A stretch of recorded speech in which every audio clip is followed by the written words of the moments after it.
behind what they're saying that you're attributing to it. Yeah, it reminds me of someone who he works in sales.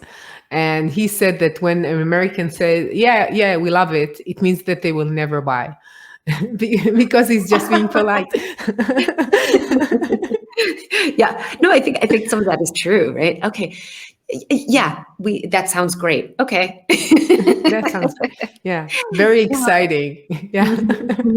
I think it's like it's brilliant in England, but it might be really brilliant in the UK, but it's still like, it's a word. It doesn't mean anything. Yeah. And I think actually a book that I think is so interesting around this topic is The Culture Map.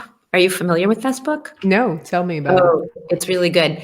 The author, I'm just writing it, Erin Meyer, but it's a book about this, and it talks about different areas, how different cultures lead, how, which cultures are more hierarchical. And because if you are put as a leader or you're working with a team that is from a different culture, members from a different culture, they will expect different things from communication. They will expect different interactions in terms of feedback. People from sort of Northern Europe can often be extremely direct in their feedback. No, that was terrible. Whereas somebody from the South or from even the United States, I mean, they will just cringe and kind of, So how do we figure that out and navigate that? But so the Culture Map is a good read to get an idea of all those different aspects that can show up differently. Yeah, it sounds really interesting. So how do you help these leaders to become more innovative if they are right now, as we expressed, more hierarchical, less willing to take fearful actions, less willing to be in conflict, so forth? So so in my coaching and in my work with Inusual has in fact developed a whole program around helping people to develop as more innovative leaders. And there has what we say are the 5 habits, and they're about understanding your purpose and really around self-awareness and how I show up, the impact I make, how I commit to that purpose. And then from there, it goes into the more hands-on innovation tools that you probably work with a lot around agility or Scrum or all of those kinds of things, sort of an oversight so that we understand that, but we're much more on the people side. So it would be the conspire, right? In the positive sense of how do we work together and create trust? So making people aware of these elements, the importance of trust and what it looks like when there's self-awareness on a team and everybody can participate, and what does that collaboration look like compared to a top-down collaboration? So I think it's really both in my coaching and in my work with Unusual, which is coaching and training.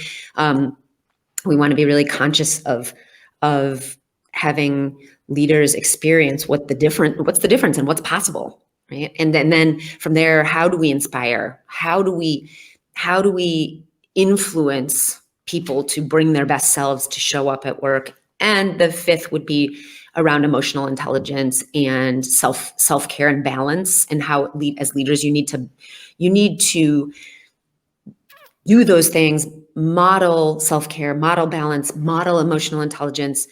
And again, you're going to get people showing up, including yourself, in the healthiest and most positive way to be creative.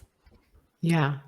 So I think that most of what you said is like more I would say an emotional aspect of leadership. Would you say that? Or a social aspect of leadership?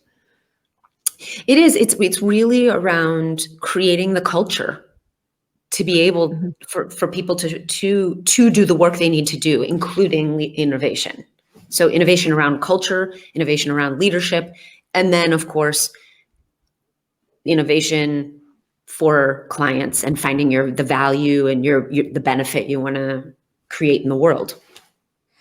And do you feel that there are some teams who are more open to hearing these kinds of, you need to work on yourself, you need to be aware, you need to be like inspire, or not? Like most people will be connected. Yeah, this is what needs to be done.